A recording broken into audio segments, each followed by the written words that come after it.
Bienvenue dans ce dernier épisode de Deviens un crossfitter solide. Je suis ravie de te retrouver dans cette vidéo pour te parler des dernières articulations dont on n'a pas encore parlé, c'est-à-dire les coudes, les poignets et la nuque. Pour démarrer cette vidéo, on va commencer à parler des poignets. Les poignets, c'est une toute petite articulation mais qui peut très vite être gênante en crossfit de par tous les mouvements qu'on fait et qui mettent des contraintes sur nos poignets. Par exemple, je pense à tout ce qui est marche sur les mains. Moi, c'est comme ça que j'ai commencé à avoir mal au poignet. Tout ce qui est HSPU, ce qui est pompe et tout ce qui est ensuite en haltéro pour verrouiller les barres au-dessus de la tête. Le poignet, c'est une articulation dont il faut que tu prennes soin parce que quand il commence à te faire mal, c'est très vite hyper frustrant parce que c'est une toute petite articulation mais qui peut vraiment t'embêter sur plein de mouvements. Donc pour ça, deux choses à te proposer pour le poignet.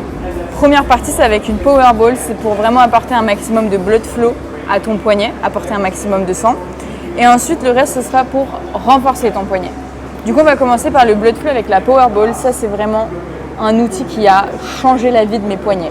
J'ai longtemps galéré avec mes poignets et quand j'ai découvert ce petit outil magique, ça a changé la vie de mes poignets. Comme je te l'ai dit, moi, j'ai commencé à me faire mal au poignet sur le handstand walk quand j'apprenais à marcher sur les mains parce qu'en fait je tombais toujours du même côté et du coup c'était toujours le même poignet qui trinquait. Du coup j'ai commencé à avoir mal, j'ai commencé à vouloir du coup renforcer mon poignet. Dans un premier temps ça a fonctionné mais très vite ça a eu ses limites et ça fonctionnait plus tout simplement. Et quand j'ai découvert ça, donc c'est un petit outil qui va te permettre d'apporter un maximum de sang au niveau de ton avant-bras pour apporter du coup tous les nutriments dont ont besoin tes petits tissus au niveau du poignet. Donc tu remontes un petit système ici et à partir de là, quand tu lâches, le but c'est de tourner le poignet le plus vite possible pour congestionner l'avant-bras. Tu fais ça quelques secondes et déjà tu vas sentir qu'il y a un maximum de sang qui arrive au niveau de l'avant-bras. Et si tu fais ça 1 minute à pleine puissance, tu vas voir qu'il ne t'en faudra pas plus. Pourquoi cet outil il est absolument génial?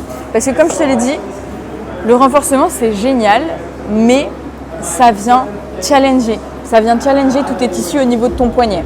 Donc ça crée beaucoup d'inflammation. Et c'est un petit peu ce qui se passe quand tu marches sur les mains ou que tu fais des réceptions de snatch ou de jerk et que ton poignet il commence à être douloureux. C'est trop de contraintes. Et du coup, ça te crée un poignet qui est douloureux.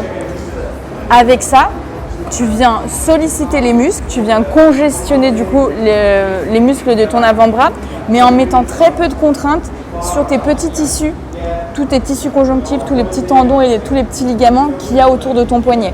Et ça, c'est génial, parce que du coup, le sang, ça apporte tout ce dont a besoin du coup ton corps pour qu'il fasse ce qu'il a à faire au niveau du poignet. Et c'est pour ça que moi, la première fois que j'ai essayé ça et que ça faisait plusieurs mois que j'avais mal au poignet, et que je ne savais pas trop quoi faire à part mettre des bandes de poignet quand je faisais par exemple du handstand.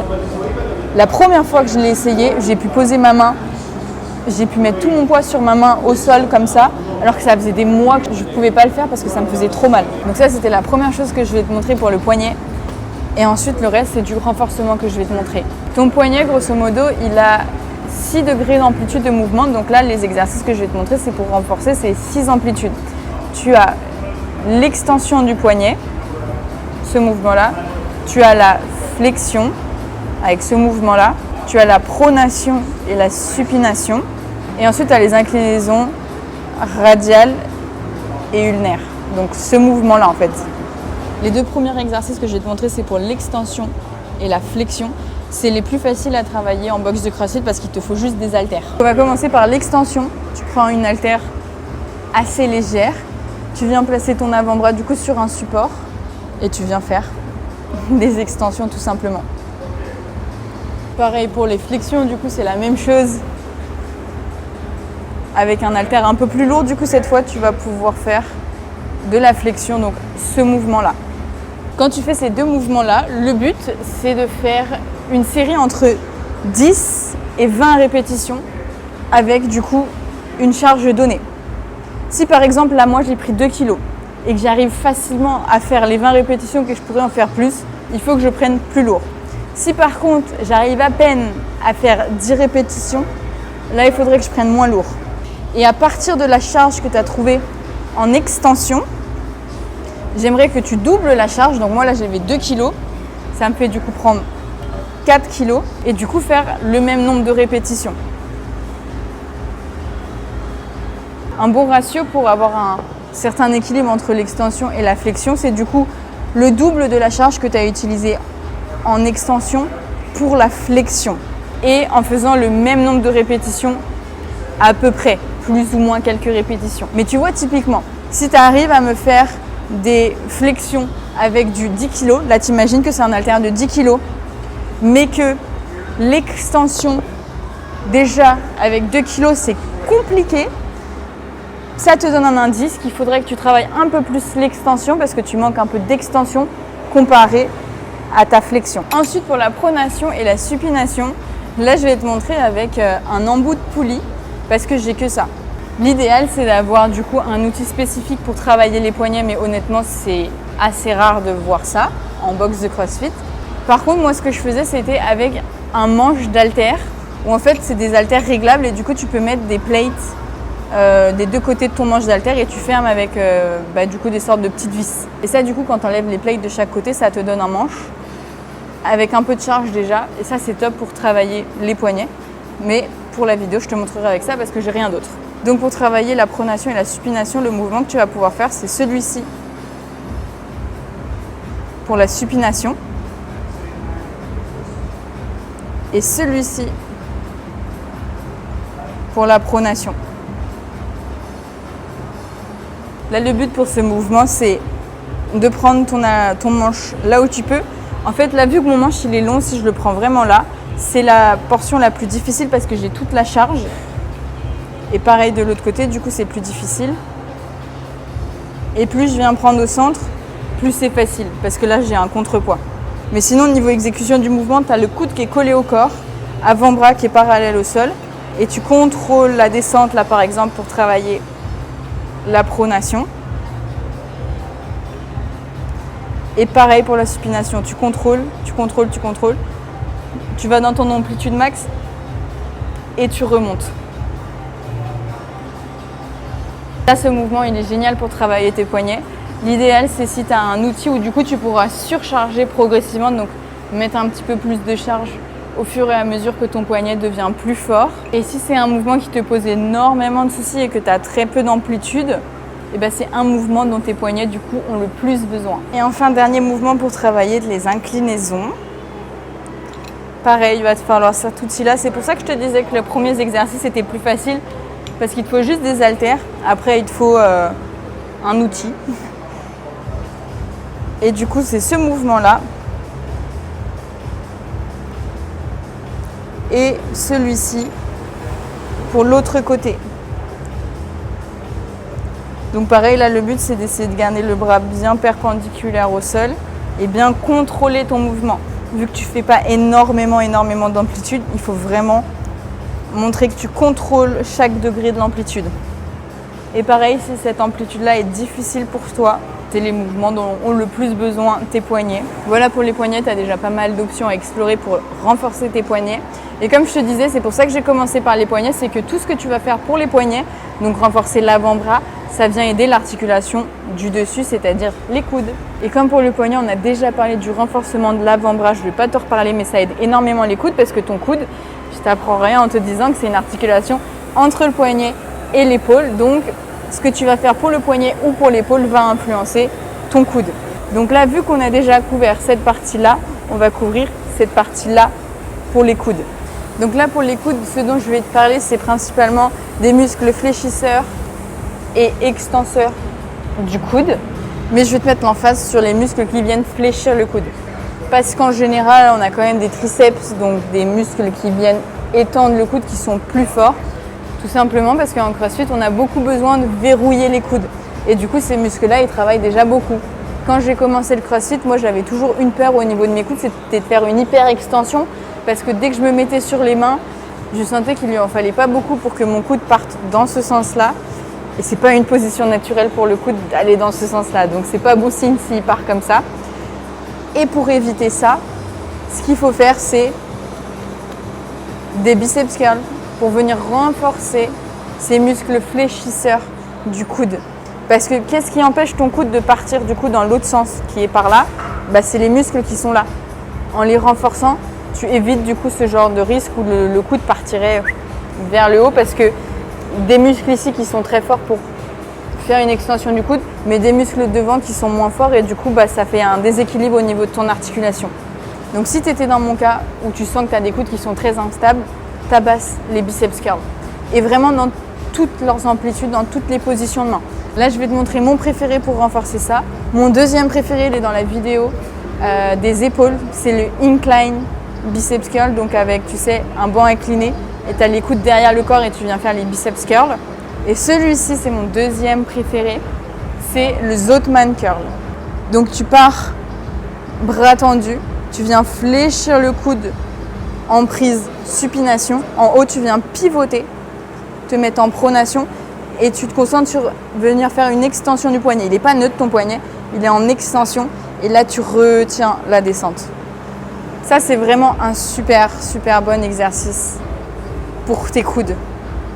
Parce qu'il n'y a pas que les biceps qui font de la flexion de coude, ils sont 3 fléchisseurs principaux du coude. Et donc il faut mettre l'emphase sur ces 3-là.